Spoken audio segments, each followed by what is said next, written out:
안녕하십니까. 월요일 저녁입니다. 저는 집에서 주로 작업을 하는 직업이라 딱히 월요병은 없는데요. 그래도 주말에도 일을 하기 때문에 근무의 시작이다 이런 개념이 없어요. 이상하게 나이를 먹을수록 왜 이렇게 일이 많아지는지는 정말 모르겠네요. 아무튼 오늘은 지난 인도 케랄라 여성 시위 3부작을 정리하고 다른 주제로 이야기를 해볼까 합니다. 이번에는 길게 안 하려고 그러고요. 기니까 아무도 안 보고 듣지도 않더라고요.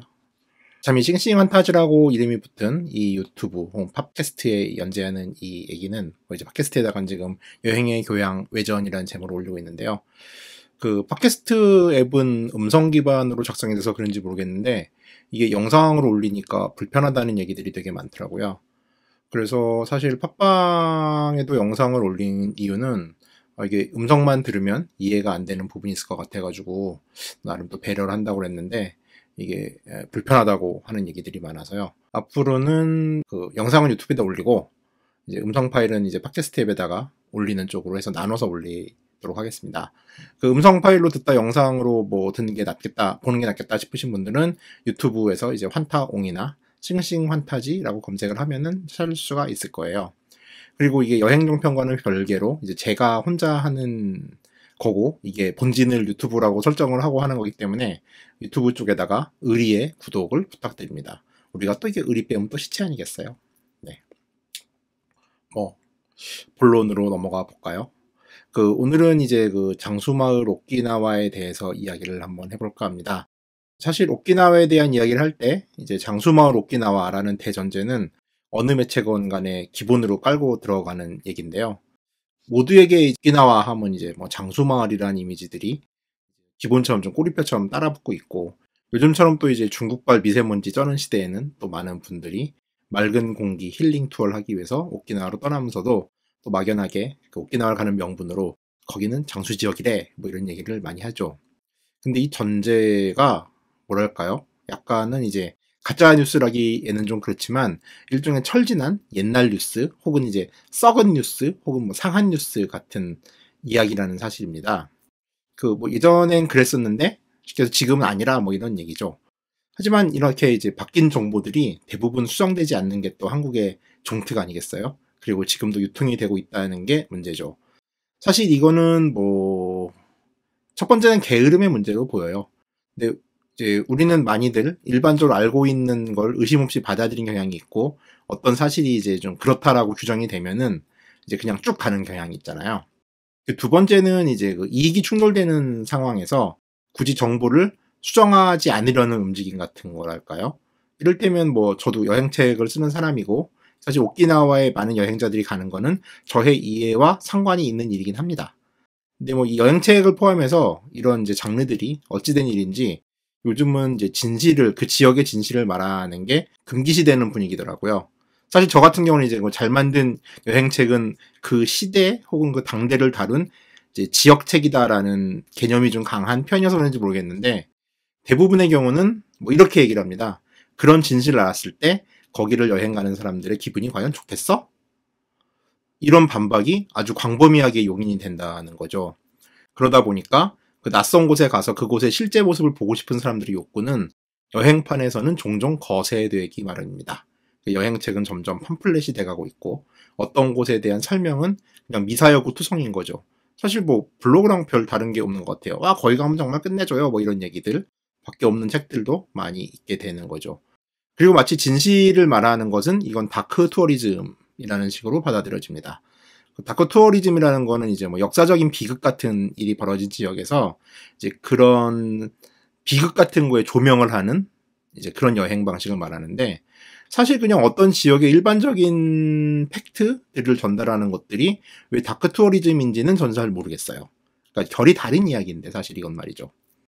자, 오키나와 이꼬르, 이게 또 나이 탓을 맨날 이꼬르라고 하면 이꼬르가 뭐냐 이러는데 이퀄 이러나요? 그럼 요새 발음이 오키나와는 장수 지역이다라는 이야기의 시작은 사실 오래되지 않았습니다. 1980년에 이제 일본 후생 노동성, 우리나라 치면 보건복지부랑 고용노동부를 합친 데라고 할까요? 그래서 평균 수명 통계를 냅니다. 뭐 쉽게 말해서 우리나라로 치면 인구 센서스 같은 조사죠. 여기서 이제 오키나와 현의 평균 수명이 남녀 모두 1위를 차지해요. 그리고 다음 인구 센서스, 일본은 이제 5년마다 이걸 하는데 1985년도의 인구 통계에서도 남녀 모두 평균 수명 1위를 차지합니다. 재미있는 거는 80년도만 하더라도 그냥 조용히 넘어가는 결과에 대해서 85년도에 갑자기 언론들이 호들갑을 떨기 시작해요. 그리고 이때 나온 게 이제 오키나와 장수의 비결 같은 얘기들이 지금도 한국에는 이제 무비판적으로 수용이 되고 있어요. 1995년 세계 장수 지역으로 인정받은 오키나와 현주민들은 수명이 길 뿐 아니라 다른 어느 지역 사람보다도 건강하다. 뭐 당시 나왔던 오키나와의 장수 비결 같은 경우는 마음 편하게 산다, 뭐 육류를 주로 삶아 먹고 야채를 많이 먹는다, 뭐 같은 이웃끼리 서로 이제 교류를 하고 뭐 정이 있는 사회다 같은 이야기들이죠. 자, 1990년과 1995년의 인구조사에서도 남자는 이제 각각 4위와 5위로 떨어지긴 했지만 여성의 경우는 계속 평균 수명 1위를 달리면서 이제 오키나와는 장수 지역이다 라는 이미지를 약 20년간 이제 구축을 합니다. 이제 한 20년 정도 이렇게 되다 보니까 오키나와가 장수 지역이라는 거는 거의 정설이 된 거죠. 이제 오키나와 현은 1995년도에 이제 세계 2차 대전 종전 50주년을 기념해서 오키나와가 세계 장수 지역임을 전 세계에 선포합니다. 일종의 그 지역 정부, 오키나와 현의 이벤트였죠, 사실. 지금도 이제 오키나와 현의 종합운동공원이라는 데가 있는데 이쪽 한쪽 구석을 가면은 이때 만들어진 장수 선언비가 있어요. 뭐 이런 내용입니다. 자연과 공생하고 이국의 문화를 존중하고 사회적 약자를 함께 도우며 나아가서는 뭐 점점점점 건강의 중요성과 평화의 고귀함을 호소하고 미래를 향한 전 인류의 행복 길잡이가 되도록 오키나와 현이 세계 장수 지역임을 선언한다. 뭐 이런 내용의 돌비석이 있어요. 뭐 엄청난 자부심이긴 하죠. 하지만 2000년 인구 통계 조사 결과가 나오자 일본 전역은 충격에 휩싸입니다.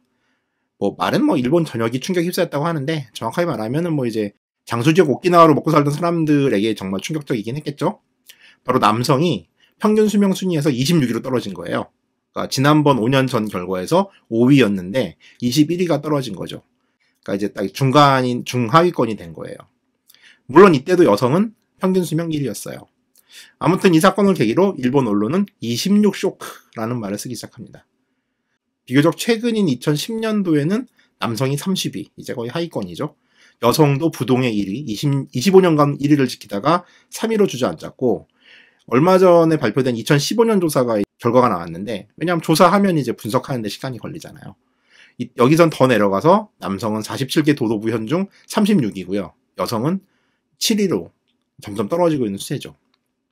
사실 이쯤 되면은 이제 장수지역 오키나와라는 신화나 혹은 오키나와를 이야기할 때 장수지역이라고 주장한 언론이나 여행서의 내용은 모두 용도 폐기가 되어야 하지만 세상이 먹고 사니즘은 정말 중요하고 심지어 뭐 비단 여행과 상관이 없는 일반 언론사들이 내는 기사들도 그러니까 이건 공부를 안 하거나 취재를 안 하거나 혹은 남이 썼던 걸 계속 어떤 누군가가 썼던 것들이 우락가이가 되고 있는 거죠.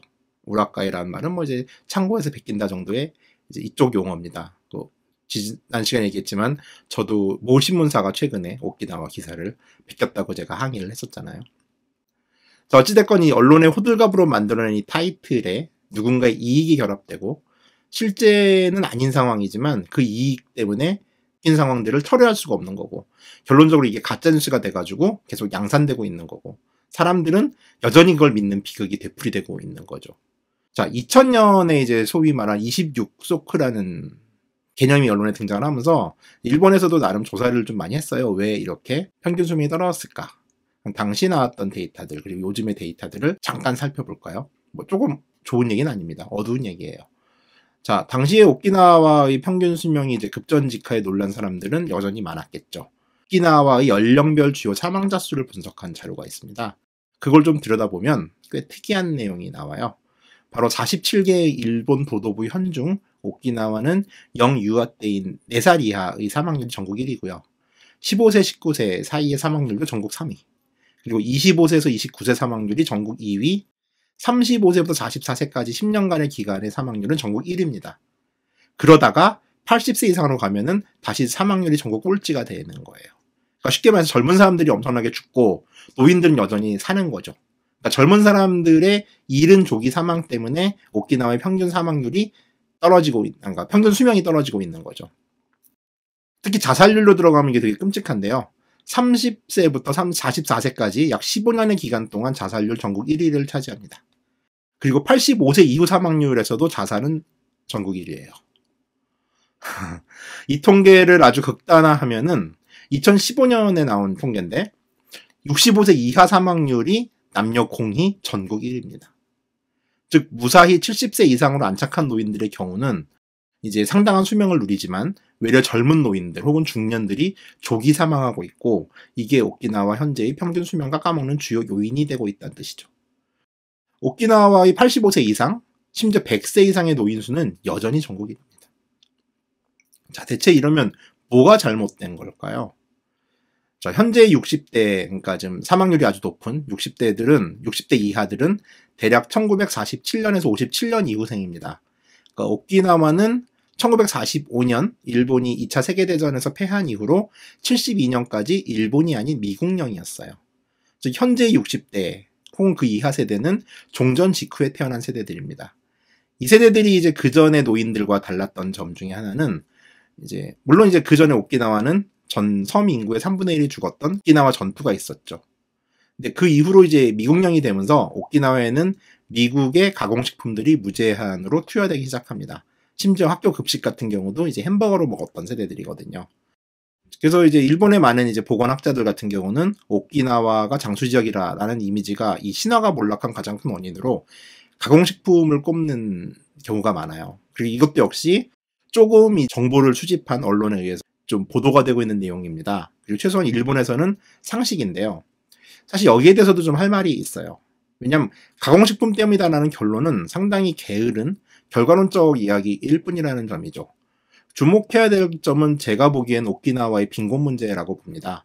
앞서 오키나와의 40대 자살률 얘기를 했는데 이 자살률에 대해서도 뭐 한국도 사실 할 말이 없는 사이긴 합니다만 오키나와의 자살은 생계곤란의 비율이 아주 높은 편입니다. 실제로 오키나와는 가난해요.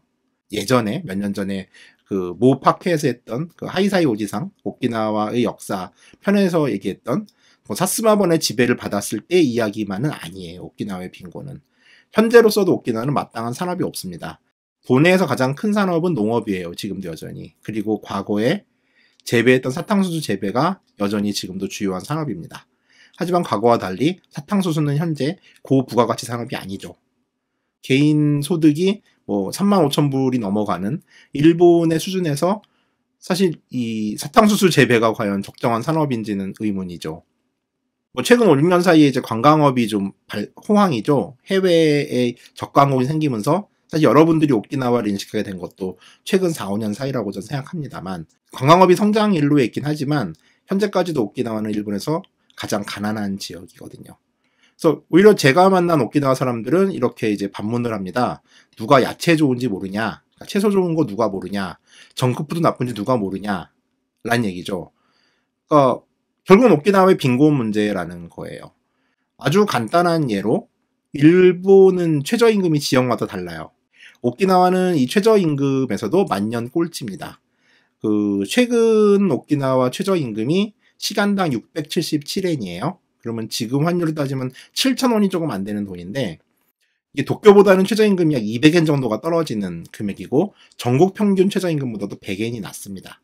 그러니까 기본적으로 오키나와에서는 동일한 노동, 뭐 쉽게 말해서 뭐 편의점 알바를 한다 하더라도 도쿄에 있는 편의점 알바에 비해서 시간당 한국 돈으로 약 2,000원 정도의 돈을 덜 받을 수밖에 없는 거고요. 통계상으로도 이 오키나와는 일본에서 가장 가난한 지역입니다. 즉 오키나와 장수 지역 오키나와의 몰락에는 정크푸드를 먹을 수밖에 없는 상황이 펼쳐진 빈곤 문제라는 거죠. 그러니까 뭐 아름다운 남국의 바다, 뭐 천국과 같다고 표현하는 그 땅에 실제로 사는 사람들의 이야기는 이처럼 좀 다릅니다. 이렇게 뭐 우울한 얘기를 해서 여행 갈 맛이 떨어졌다고요? 뭐 그래도 오키나와를 갈 때는 제가 쓴 프렌즈 오키나와를 이게 광고하는 것도 좀 죄송스러워지는군요. 하지만 뭐 여행 맛을 떨어뜨리지 마시고요. 다만 우리가 딛고 있는 이곳, 지구, 대지의 이야기에 귀를 기울이자 정도의 이야기로 들어주셨으면 좋겠습니다. 조금이라도 우리가 알아야 조금 더 나은 세상을 위해서 우리가 노력할 수 있을 테니까요. 모르면은 노력할 수도 없거든요. 감사합니다. 라고 끝내려고 했는데 한마디를 더 하죠. 이런 그 양질의 컨텐츠가 마사오의 더러운 유튜브보다 정기 구독자 수가 떨어진다는 건 정말 너무 슬픈 일 아닙니까? 부끄러워하지 마시고 구독을 좀 눌러주시고 이런 게 있다고 주변에 좀 퍼뜨려주세요. 뭐 내용이 좀 무겁다 보니 몹시 귀여운 저의 깨방정을 보여드리지 못하는 건 참 슬프네요. 뭐 이상입니다. 아, 또 16분이야. 어떡해. 아씨, 끝. 아이고.